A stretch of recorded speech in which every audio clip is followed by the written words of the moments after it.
Our gospel lesson for today comes to us from Matthew 24, verses 36 through 44. Now about that day and hour no one knows, neither the angels of heaven nor the Son, but only the Father. For as the days of Noah were, so will be the coming of the Son of Man. For as in those days before the flood they were eating and drinking, marrying and giving in marriage until the day that Noah entered the ark. And they knew nothing until the flood came and swept them away. So too it will be with the coming of the Son of Man. Then two will be in the field, one will be taken, one will be left. Two women will be grinding meal together, one will be taken, and one will be left. Keep awake, therefore, for you do not know on what day your Lord is coming.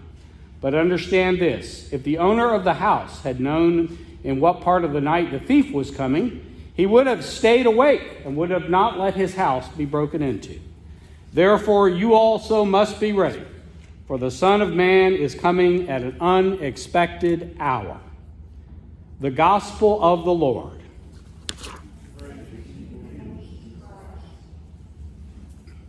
So, this word Advent comes from the Latin, and it means to come in the verb form or arrival in the noun form.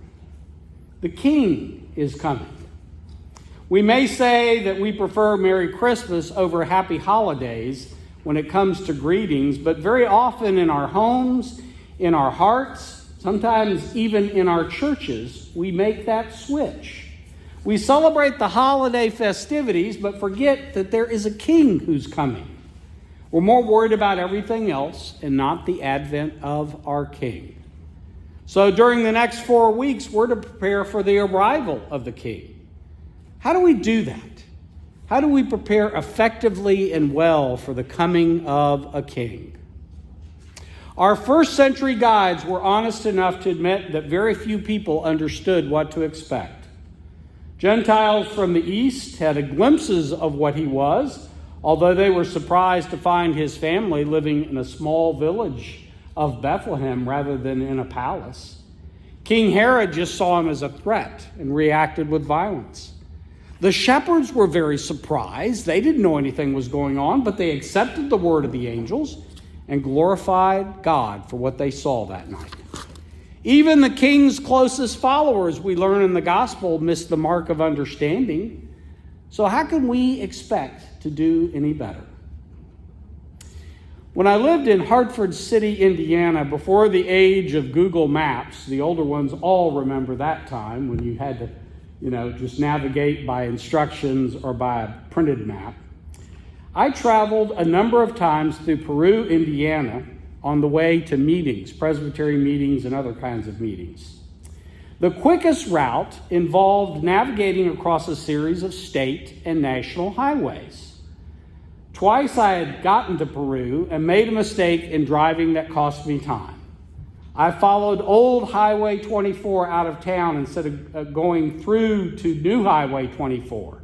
The problem with old 24 was that it only had a southbound access to the highway I needed to take in a northbound direction. But that wasn't the only mistake I made in navigating through Peru. One time I made a wrong turn. But I caught it, turned around, and headed back into town, very proud of myself. Except I followed the wrong set of signs and found myself at a railroad crossing with a train approaching. Thinking it would just take a few minutes, I waited. The gates closed. The train stopped right in the middle of town.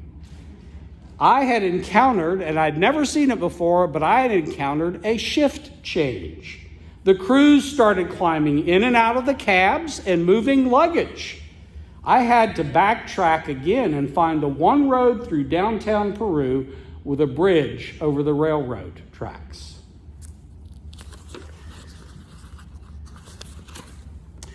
There was a time I would have been an expert thanks to all my mistakes on telling other people how to navigate through Peru, Indiana. Well, our first century guides, due to their mistakes, can help us. Their failures in recognition, retold in their stories, are signposts to us to help us understand what it means to celebrate the King's first coming and prepare also for the King's return. Because not only are we celebrating the King who came to Bethlehem 2,000 years ago, but we're told we are to be eagerly awaiting his return. The King that came once as an infant will come again in glory. If we forget that, then we become like those folks in the time of Noah, caught up in our day-to-day lives without regard to the gospel message we claim to believe. How can we learn to stay awake with hopeful hearts, yearning for the final coming of the King? How can we set aside all our agendas and worries about the holidays and lay claim of the holy and royal agenda of this King? Today, we are surrounded by the symbols of the season. I talked with the children about it. You know, symbols are very, very important. They have a way of sticking with us, right? 30 years from now, ask an adult who experienced this service as a child, what happened that day? What do you remember? Well, they won't remember the sermon. They won't remember the liturgy. They might remember the hymn or an anthem or something like that. But I suspect they'll remember the symbols that surround them. The symbols on the Christmas tree, the wreaths, the lights everywhere. Symbols speak deep truths to us. Symbols help us cross those barriers that our minds erect. The symbols of the season remind us that a real person came to earth. The real living God was willing to be born of a woman and walk among us. So one of the ways we can prepare and stay connected to the message is look at the symbols and let them remind us that we are dealing with an incredible message about how an infinite God entered our finite humanity. Advent is also meant to help us learn new disciplines that we can apply through the whole year. Disciplines help us prepare for the King. The wise men had to be disciplined when they prepared for their journey.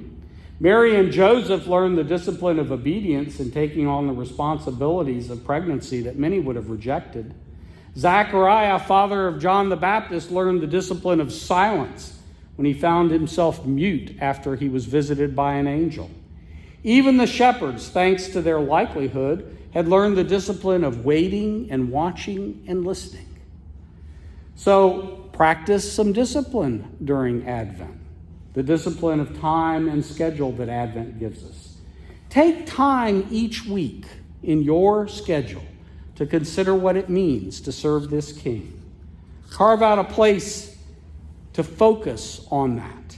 Families, you can set aside spaces in your home and gather and prepare and remind one another what it means to await this King. Don't tell yourself there isn't time. Waiting for time to prepare will ensure you never prepare, and we are never ready. We can turn off the TV, we can put down our phones, we can do less shopping, we can eliminate a gathering that we were going to go to, we can make use of a devotional, we can move church time up the list.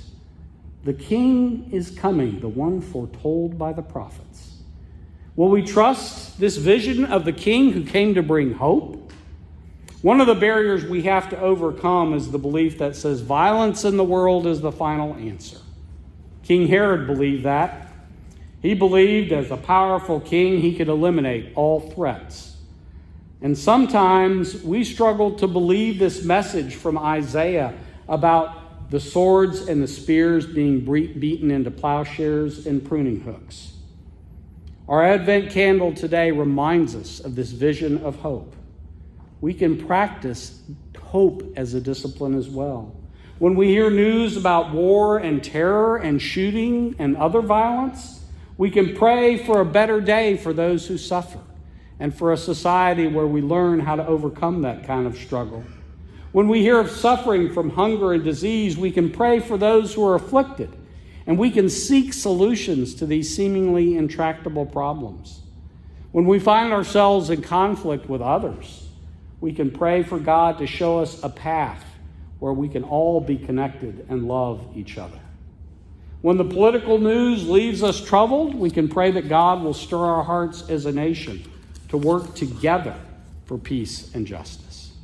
We can practice a hopeful attitude and ask God to use that attitude to spread hope to others. The King is coming. Let us prepare today for practicing in ways that build hope. Amen. Sisters and brothers in the faith, I invite you to stand and let us confess our faith using the words of the Apostles' Creed.